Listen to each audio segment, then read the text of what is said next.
Hey, I am making veggie stock. I pulled out tomatoes yesterday to make tomato sauce. So I had 10 pounds of tomatoes. So in here I have 10 pounds, the skins from 10 pounds of tomatoes. And then a bunch of other veggies. And I'm going to fill this up and add water. Over there is the start of my tomato sauce. But before I get too much farther with this veggie stock, I gotta add the next important ingredient. I'm gonna be doing altogether, it's gonna end up being about 14 quarts of water. And I have 3 pounds of veggie scraps. And then I shook this up really good to make sure I got all the mother mixed in. And I'm going to add a little over a third of a cup, between a third and a half. And then I'm going to fill it up with water and get it going. We'll be back. Alright, here we go.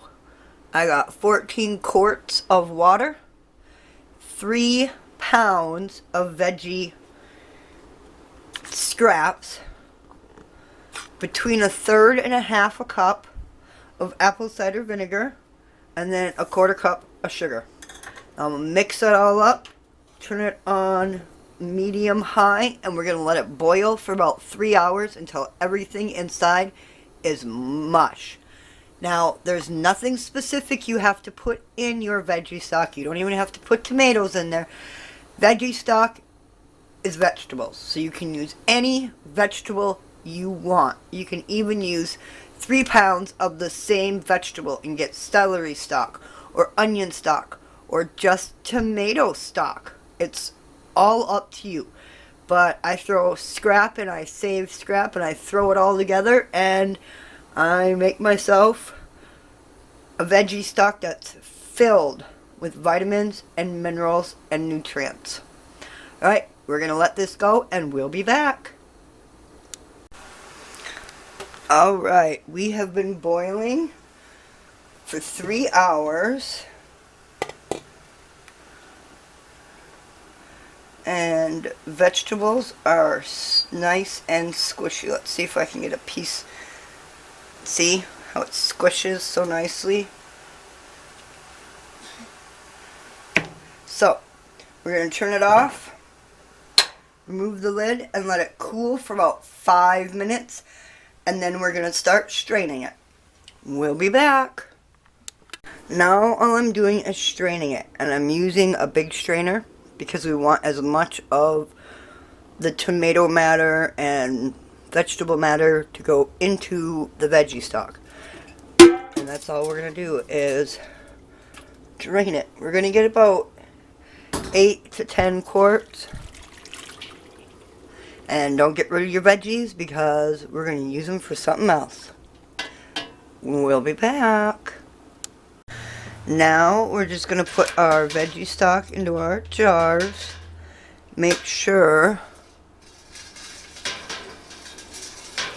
that you stir it up in between each scoop so you have a good mix of everything. We're just going to fill them up.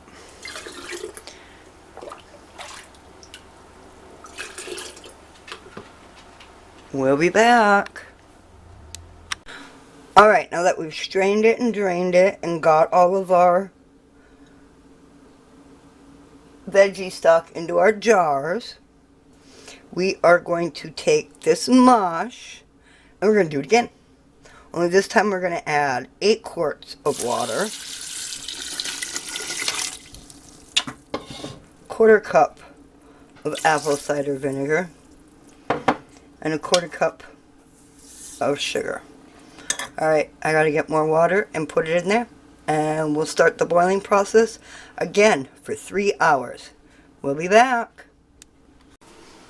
Alright, we're getting clean our rims. Now that they're all full, put a lid on it and a ring on it, and put it in a canner and process it on the vegetable that takes the longest. Now, I know Veggie Stock might have a different process time, but this is technically considered rogue canning. So what I do is I process it as if there's actual vegetables in it. And then I process it at the length of time for the vegetable that takes the longest. I had carrots in here. That takes the longest. Carrots are 70 minutes for a quart jar. So I'll process the jars for 70 minutes in my pressure canner. We're going to get all the lids and rings on these and into our pressure canner, and we'll be back. Alright, we got our jars in there, and we got the water filled up to the top, the bottom of where it just starts to round up on the jars. Put the lid on it. Turn it on medium. For me, that's 6. And let it go. This will come up to a full steam. We let it vent for 10 minutes, and then we'll put our weight on it. We'll be back. There we go. Full vent. There we go. See? Now we're going to let it go for 10 minutes, and then we'll put our weight on it. We'll be back. It's been venting for 10 minutes. We put our 10-pound weight on it and wait till this comes up to a rattle, which will let you know that it's processing. We process it for 70 minutes. We'll be back. That is processing. We're going to process it for 70 minutes. We'll be back.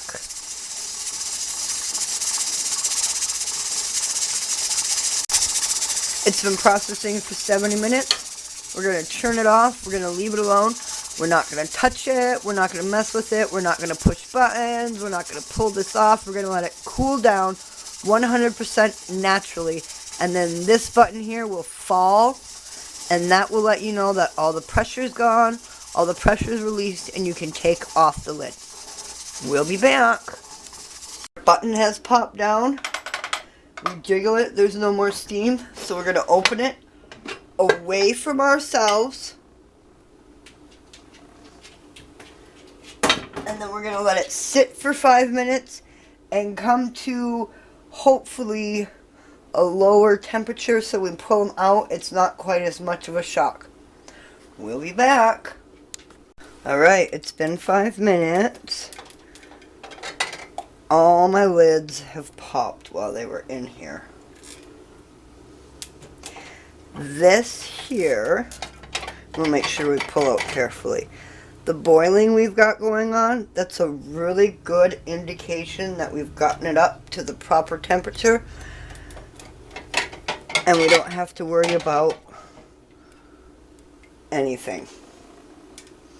Alright, we're going to let these sit for 12 to 14 hours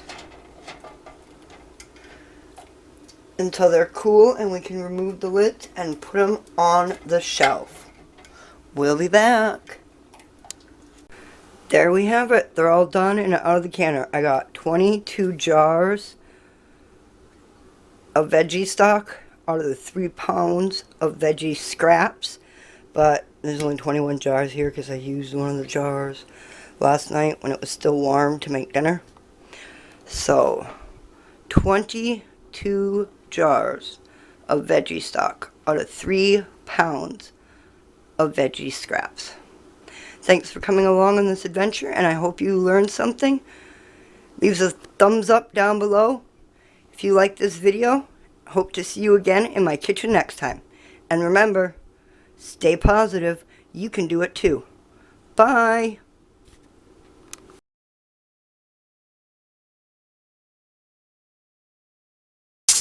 Hello. Alright, so I am going to make a rogue canning recipe. And I am going to make a tomato base for soup, for stews, for spaghetti, for any kind of Mexican meal, for all kinds of stuff. So what I have in here is 5 quarts of tomato innards and 4 quarts of water. Now you can add fresh ingredients if you want, but I add dehydrated. So I have a cup of dehydrated leeks or 1 whole fresh leek. I have a 1/4 cup of dehydrated Thrive Life peppers or 1 whole fresh pepper. Please excuse the hissing in the background. I'm canning. And then 1/2 cup of dehydrated Thrive Life onions or 1 whole onion. And then I'm going to mix it all together. Turn it on medium and just let it come up to temperature. Nice and warm so that we can can it. Now this is technically a rogue canning recipe, and this is not technically quote-unquote recommended by the ball canning book, but I watched Grandma can tomato innards all the time, and you just can them like it's meat. So 90 minutes in a pressure canner. Alright, we'll be back. Nice and all heated up and steamy all the way through. So I'm going to can this in quart jars. We'll be back. Alright, the next step. See, I've got all my beautiful finished tomato product into my jars. And then what I'm going to do is add to each jar 2 teaspoons of oregano and 2 teaspoons of garlic, and then I'll stir it all up and debubble each and every one. We'll be back. There we go, 6 jars all filled, lids on, spices in, debubbled, all ready to go. Now remember, this is considered a rogue canning video. So this is a video that technically, and this is a recipe that technically the ball canning jar doesn't agree with. But I processed it more than enough. Alright, into a water bath canner. This is going to go for 90 minutes. We'll be back. There we have it, out of my 6 quarts of tomato insides. I got out of 5 quarts of tomato insides, and then all the others. I got 6 quarts of tomato base. I can use it for pasta, spaghetti, enchiladas. I use it as a chili base. I use it for all kinds of things. Alright, thanks for coming along and learning how to do this. And remember, stay positive. Bye.